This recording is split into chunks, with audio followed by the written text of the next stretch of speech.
नमस्कार दोस्तों, स्वागत है आपका अपने चैनल CWH यूनिवर्सिटी में। दोस्तों, कोल्हान यूनिवर्सिटी का हम लोग IKS पेपर का फर्स्ट लेक्चर रिकॉर्ड कर लिए थे, सेकंड लेक्चर है और आज हम लोग कोशिश करें सेकंड लेक्चर को कंप्लीट करेंगे। तो इसमें हम लोगों को पढ़ना है सेकंड यूनिट के अंदर साइंस के बारे में, मैथमेटिक्स के बारे में, टेक्नोलॉजी के बारे में भारत का। तो चलिए पुराने पुराने साइंस वाले के बारे में पढ़ रहे हैं। तो very short answer type question पढ़ते हैं।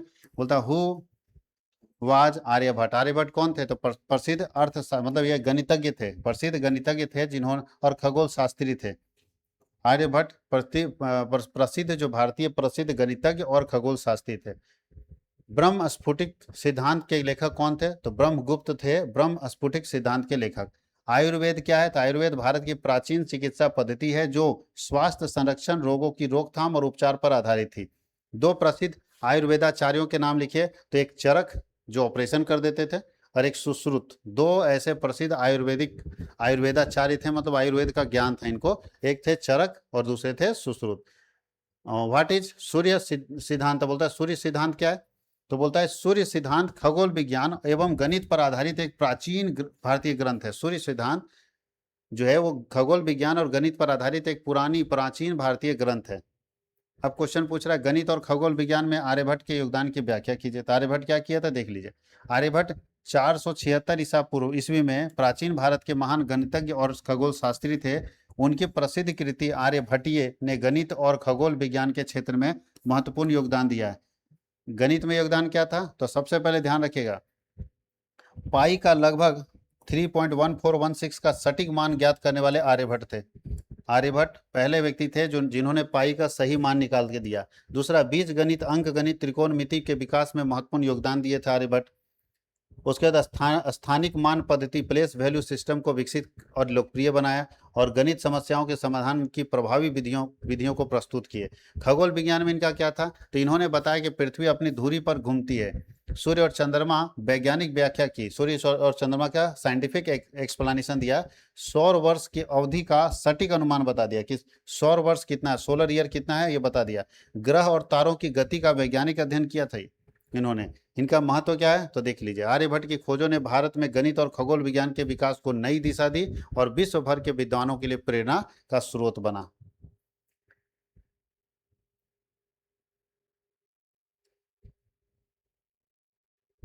सॉरी, चलिए अगला क्वेश्चन है, ब्रह्मगुप्त एवं भास्कराचार्य के योगदान की चर्चा कीजिए। ब्रह्मगुप्त और भास्कराचार्य प्राचीन भारत के महान गणितज्ञ और खगोल शास्त्री थे।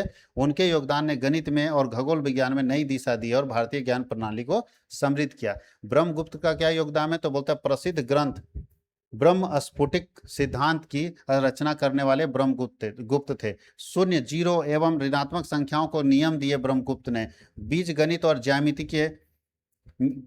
के विकास में महत्वपूर्ण योगदान दिया और खगोलीय गणनाओं और ग्रहों के अध्ययन को अधिक सटीक बनाया। भास्कराचार्य कौन थे? तो प्रसिद्ध ग्रंथ लीलावती और बीज गणित की रचना की है। अंक गणित, बीज गणित, ज्यामिति, त्रिकोणमिति का विकास किया। गुरुत्वाकर्षण एवं ग्रहों की गति से संबंधित महत्वपूर्ण विचार प्रस्तुत किए हैं और गणितीय विधियों एवं खगोलीय अवलोकनों को अधिक उन्नत बनाया था। महत्व क्या था? कि इनके कार्यों ने आधुनिक गणित और खगोल विज्ञान की मजबूत नींव रखी है। इनके सिद्धांतों ने भारत एवं विश्व के अनेक विद्वानों को प्रभावित किया है और इन्होंने भारतीय ज्ञान प्रणाली को अत्यंत समृद्ध बनाया है। अब है प्राचीन भारतीय गणित की विशेषताओं को समझाइए। तो सब बहुत छोटा है। बोलता है प्राचीन भारतीय गणित कि विश्व की सबसे प्राचीन और उन्नत गणितीय परंपरा थी। जो हमारा मैथमेटिक्स था दुनिया को सिखाया, याद रखिएगा, में से एक है। भारतीय गणितज्ञों ने अंक गणित, बीज गणित, ज्यामिति, त्रिकोणमिति, खगोल विज्ञान को विकसित किया और विकास किया, उसको विकास करने में बहुत योगदान दिया।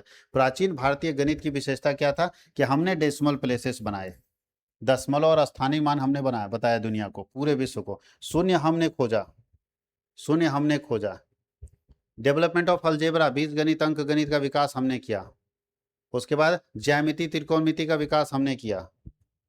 प्रैक्टिकल एंड साइंटिफिक अप्रोच, कोई भी चीज बोले तो उसका प्रैक्टिकल भी बोले और साइंटिफिक अप्रोच भी बताए, जिसमें एस्ट्रोनॉमी हम सिखाए, आर्किटेक्चर हम सिखाए, ट्रेड, इंजीनियरिंग, ये सब हम लोग सिखाए।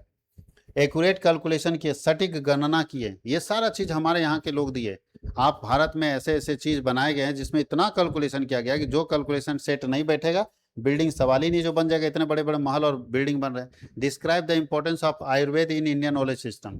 भारतीय ज्ञान प्रणाली में आयुर्वेद का क्या महत्व है? तो बोलता है आयुर्वेद भारत की सबसे प्राचीन चिकित्सा पद्धति और भारतीय ज्ञान प्रणाली का महत्वपूर्ण अंग है। आयुर्वेद का अर्थ है जीवन का विज्ञान, यानी आयु मतलब जीवन, वेद मतलब ज्ञान, अपने जीवन का ज्ञान। इसका उद्देश्य प्राकृतिक उपायों द्वारा स्वास्थ्य की रक्षा करना, रोगों की रोकथाम करना और दीर्घ एवं स्वस्थ जीवन प्रदान करना है। भारतीय ज्ञान प्रणाली में आयुर्वेद का महत्व क्या है? तो बोलता है होलिस्टिक हेल्थ केयर, समग्र स्वास्थ्य की अवधारणा है। रोगों से की रोकथाम है, रोग से बच जाते हैं आप। नेचुरल और हर्बल ट्रीटमेंट है, जो भी अगर कोई बीमारी हो जाता है तो उसका नेचुरल ट्रीटमेंट है, हर्बल ट्रीटमेंट है। त्रिदोष सिद्धांत है, त्रिदोष मतलब है कि आयुर्वेद वात पित्त और कफ के संतुलन को ठीक बनाता है। वात पित्त और कफ के संतुलन को ठीक करके आपके स्वास्थ्य को अच्छा करना चाहता है। हेल्दी लाइफस्टाइल है, जीवन स्वस्थ जीवन शैली। अगर आयुर्वेद आप अपनाते हैं और स्वस्थ संतुलित आहार करते हैं, दिनचर्या ऋतुचर्या एवं मानसिक अनुशासन अपनाने की प्रेरणा देता है। ग्लोबल इंपॉर्टेंस है, आज आयुर्वेद को विश्व भर में प्राकृतिक एवं समग्र चिकित्सा पद्धति के रूप में मान्यता मिला हुआ, आयुर्वेद दुनिया में चल रहा है। अगला क्वेश्चन है आयुर्वेद के त्रिदोषों के सिद्धांत की व्याख्या कीजिए। कौन कौन त्रिदोष थे? तो 3 दोष मनुष्य के शरीर में है, वात पित्त और कफ। ये तीनों को ठीक कर लेंगे, सब समस्या दूर हो जाएगा, तीनों दोषों को। सबसे पहला दोष है वात। बोलता है वायु और आकाश तत्व का प्रतिनिधित्व करता है वात।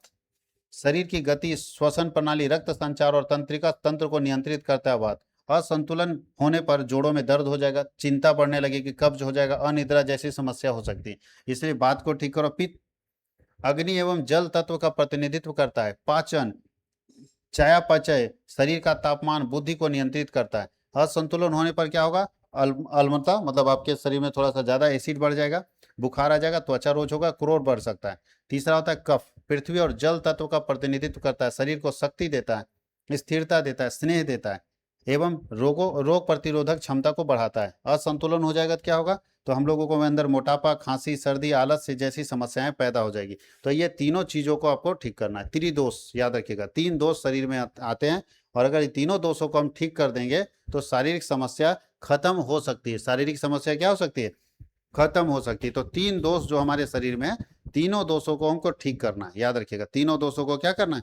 ठीक करना है। ये हम लोग यूनिट 2 कंप्लीट कर लिया। ये यूनिट 2 हमने क्या किया? कंप्लीट कर दिया। अब हम लोग यूनिट 3 में चलेंगे, थर्ड यूनिट यानी थर्ड लेक्चर। थर्ड लेक्चर में हम लोग थर्ड यूनिट के बारे में डिस्कस करेंगे।